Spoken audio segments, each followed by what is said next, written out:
السلام البنات، كي دايرين؟ لاباس بخير ان شاء الله تكونوا باحسن الاحوال. رمضان كريم البنات، يدخل عليكم بالصحه والسلامه. المهم البنات، اليوم جبت لكم فطائر شرقيه بثلاثه ديال الحشوات بالاجبان والصبانغ والكفته. عرفتي البنات، الفطائر غيوليو معتمدين عندكم في رمضان. بلا ما نطول عليكم البنات، ها نتوما معايا تشوفوا الطريقه ديال الفطائر ديالي. غنبدا معكم البنات من العجين. غنحتاج كاس ديال الحليب دافي، 2 كيسان ديال الماء دافي، وكاس ديال الزيت والملح على حسب الذوق، كيس ديال الخميره ديال الخبز، ومعلقه ديال السكر سنيده. في العجينه ديالي غادي نكب السوائل لكاس ديال الحليب، 2 كيسان ديال الماء والسكر سنيده والخميره ومعلقه صغيره ديال الخل، وغادي نخلط كلشي البنات ونخليه شي 10 دقائق حتى كتطلق ليا الخميره وكيخمر. من بعد ما خمرت ليا الخميره ديالي غنضيف دابا الطحين. البنات الطحين درت 9 ديال الكيسان. الطحين هنا البنات غادي نضيفو على دفعتين. المره الاولى راني ضفت 6 ديال الكيسان، ومن بعد عجنت العجين ديالي وحسيت ان العجين راه باقي مرخوف وزدت ليه 3 ديال الكيسان الاخرين. المهم المجموع هو 9 ديال الكيسان. المهم عجنت العجين ديالي مزيان البنات بالعجانه، ومن بعد زدت الملحه ورجعت عاودت دلكتو، ومن بعد غادي نحطو فوق سطح العمل باش تشوفوا الطريقه ديال العجين كيفاش داير، باش تشوفوا العجين راه لين، ما هو قاصح ما هو خفيف. المهم البنات نخليوه ساعه ديال المكانه يخمر، ومن بعد نمر معكم للحشوات. نبدا معكم البنات بحشوه الاجبان. انا عندي هذا الجبن الابيض كما كتشوفوا معايا، كيجي في هذا السطوله هكا كيتباع هكذا، كتجي فيه حبه البركه، كيجي مالح هاد الجبن بزاف البنات. انا راه ديجا حكيته بالحكاكه، حكيت معكم راه هاد القطعه الصغيره اللي بقات. المهم البنات هاد الجبن خصنا نحيدو منه الملحه. انا هنايا غادي نبدا نديرو في الماء دافي او بارد ونخليوه كل 10 دقائق، نبقاو نبدلو عليه الماء كما غتشوفوا معايا. انا نديرتو غير في الماء بارد، كل شويه كل 5 دقائق 10 دقائق كنبقى نبدل ليه الماء حتى ما كيبقاش فيه الملح نهائيا. خليت الجبن ديالي في الماء كيتحيد منه الملح. ندوز معكم الجبن الثاني اللي هو الجبن الاحمر، حتى هو غادي نبرشو او نحكو في الحكاكه بحال هكا. حكيت واحد الكميه وفيره. غنخلي الجبن ديالي على جنب وناخذ القبطه ديال المعدنوس اللي كبيره نقطعها رقيقه. انا درت هنا استعملت 2 قبطات ديال المعدنوس، قطعتهم رقاق. خديت واحد الطنجره باش نجمع فيها الاجبان ديالي، زدت عليها المعدنوس، قطعت القبطه الثانيه ديال المعدنوس. صافي هنايا غادي نزيد الجبن اللي حيت منه الملحه. طبيعه الحال نشفتو نهائيا، قطرته بالماء مزيان ومبقاش فيه نهائيا الملح. هنا غندوز معكم التتبيله البنات. ضفت 2 بيضات ومع رشه ديال الابزار وزيت الزيتون والملحه على حسب الذوق. الا كان ناقص الملحه راه غادي نزيدو فيه الملحه. صافي كنخلط الحشوه ديالي مزيان وكنخليها على جنب. غندوز معكم للحشوه ديال السبانخ. انا ديجا قطعت 2 قبطات. دابا غادي نقطع القبطه الثالثه. نقطعهم بحجم متوسط، انا كنقطعهم قبل ما نغسلهم. المهم البنات نغسل السبانخ ديالي مزيان، نغسل ونعاود نغسل ونعاود، كل مره نبدل ليهم الماء حتى كيوليو نضاف ونقيين. وهنا البنات بعد ما غسلتهم غادي نفركهم نرجعهم في هاد الطنجره، وغادي نفركهم مع الملحه مزيان حتى كيهبطوا كيخرج منهم ديك السوائل ديالهم. وغادي نضيف ليهم واحد الراس ديال البصله مشلض رقيق حتى هو غادي نفركو معاهم مزيان. هنا ناخذ واحد طنجره صغيره باش نجمعهم فيهم. غنبقى نعصر السبانخ ديالي من الماء ديالهم مزيان ونحطهم في الطنجره الاخرى. غنتبل السبانخ ديالي. غنحتاج نص عصير ديال الحامضه ومعلقه كبيره ديال دبس الرمان و2 معالق صغار ديال السماء والابزار والملحه على حسب الذوق. الا وزيت الزيتون طبيعه الحال. نحرك كلشي. الا ما عندكمش السماء كلكم تعوضوه غير بالحامض. غنخلي الحشوه ديالي على جنب، ودابا غندوز معكم للعجين.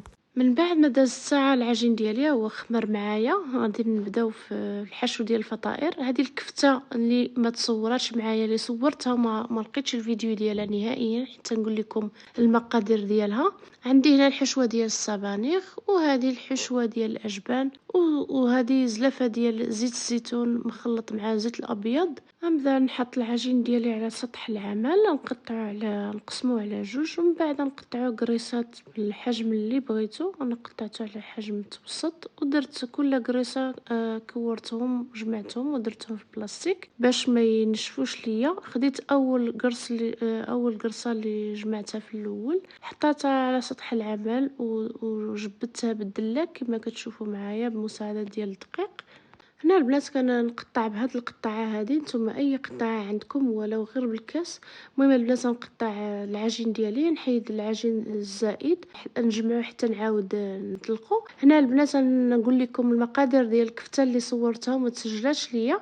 خديت نص كيلو ديال الكفتة، قطعت معاها 2 مطيشات وجوج فلفلات خضرين وراس ديال البصلة، قطعتهم وطحنتهم مع الكفتة في طحانة كهربائية. المهم البنات التوابل درت عليهم زيت الزيتون والملحه والدبس الرمان والفلفل الاسود. الدبس الرمان اللي ما كانش عندكم البنات بلاش به ولكن كيعطي واحد المذاق زوين في الكفته. المهم البنات هنايا الكفته ديالي كنخلطها مع التوابل وكنحطها في الصفايه كتنشف ليا، كتقطر ليا من داك الماء ديال الخضره ديالها حتى كتنشف. هنايا كنحشي الدوائر ديالي، كنحط القياس في كل دائره وكنبقى نسد الجنيبات كما كتشوفوا في الفيديو موضح معكم في الفيديو. كنبقى نشد القناه بمساعده ديال الدقيق، كنبقى نشد القنت مع القنت ونسد ديالها حتى كتنشف. هنايا كنحشي الدوائر ديالي، كنحط القياس في كل دائره وكنبقى نسد الجنيبات كما كتشوفوا في الفيديو موضح معكم في الفيديو. كنبقى نشد القناه بمساعده ديال الدقيق، كنبقى نشد القنت مع القنت ونسدهم من هنا وهنا حتى كتسد العجينه ديالي كلها.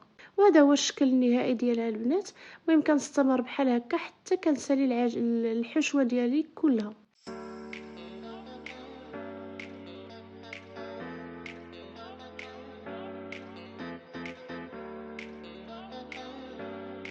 وهنا البنات ندهن الفطائر ديالي بالزيت. عندي الفران مسخن على درجه الحراره 275 درجه على اعلى حراره، بحال اللي كنطيبوا الخبز البنات.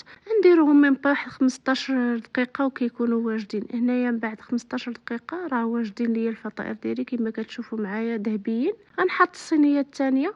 دابا نمر معكم الفطائر بالصبانيغ. انا هنايا مدت العجين ديالي بالدلاك وطبعتهم بهاد الزلافه او باي دائره عندكم. كنقطع العجين ديالي كله كما كتشوفوا معايا، ومن بعد كنحيد العجين الزائد. هنا كنبقى نحط معلقه كبيره في كل دائره ديال الصبانيغ. الحشوه ما خصهاش تعدى ليا الاطراف باش يتسد معنا العجين. القياس ديال الحشوه اللي بغيتو نتوما البنات. المهم كنبقى نسد هكذا على شكل مثلث، كندير العجين على العجين بطبيعه الحال. دائما ما خصش يكونوا الحشوه على الاطراف باش يتسد معنا العجين. كما كتشوفوا معايا انا درت معكم بشكل بطيء باش يبان معكم اكثر، وكنضغط بمساعده الاطراف ديال الاصابع باش ما كيتفتحش ليا العجين. صافي كنستمر بحال هكا البنات حتى كنسالي الحشوه ديالي كلها.